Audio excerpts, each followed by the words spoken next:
Kodbale is a spicy, crispy, crunchy, delicious snack from Karnataka and the neighboring South Indian states, also known as ring murukku. This is a perfect snack for your next road trip.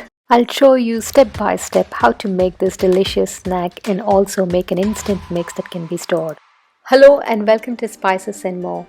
To start with, I'm taking 3 cups of rice flour. With this quantity, you can make up to 75 kodbales. I'm taking half cup of fine rava or sooji and half cup of maida, and I'm roasting these 2 ingredients on low heat. We are just going to roast this for a couple of minutes as we just want to eliminate the raw smell of these ingredients.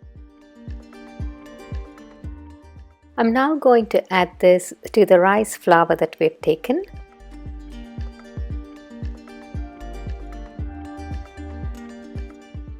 I'm now taking 2 teaspoons of jeera, 2 teaspoons of ajwain or carom seeds or kalu, and I'm roasting these 2 on low heat for about 2 to 3 minutes. Once the jeera and the ajwain start to splutter, I'm adding 1/4 cup of roasted chana dal or kodbale and half cup of grated dry coconut. We'll roast these for a couple of minutes. We don't want to brown them, we just want to lightly roast them. Once cooled down, I'm going to grind this to a fine powder. Let's mix this powder to our flour mixture. I'm now adding 2 tablespoons of sesame seeds, 2 tablespoons of red chilli powder, 1 teaspoon of hing and some salt to taste. I'm going to mix these ingredients very well. This is an instant mixture that can be stored in a Ziploc bag or a tight container for future use. I'm now taking a cup of fresh grated coconut and adding a couple of tablespoons of water and blending it to a smooth paste. Let's add this to the mixture that we prepared earlier.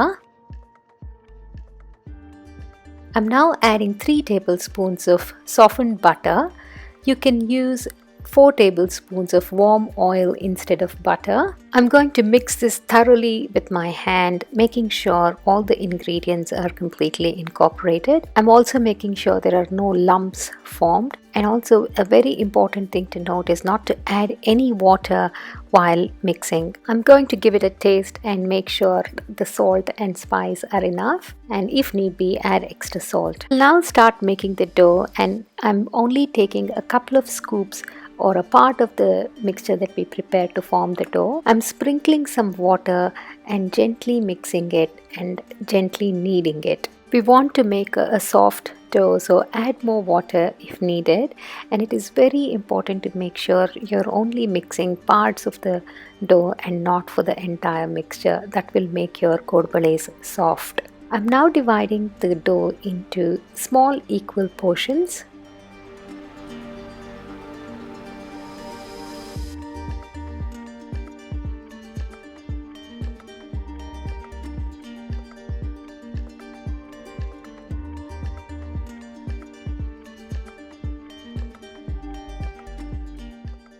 Now it's time to start rolling our first batch of kodbales. I'm using the base of my palm to knead each small portion, and I'm rolling it using my fingers into a thin cylinder. We're looking at about 5 to 6 inches long.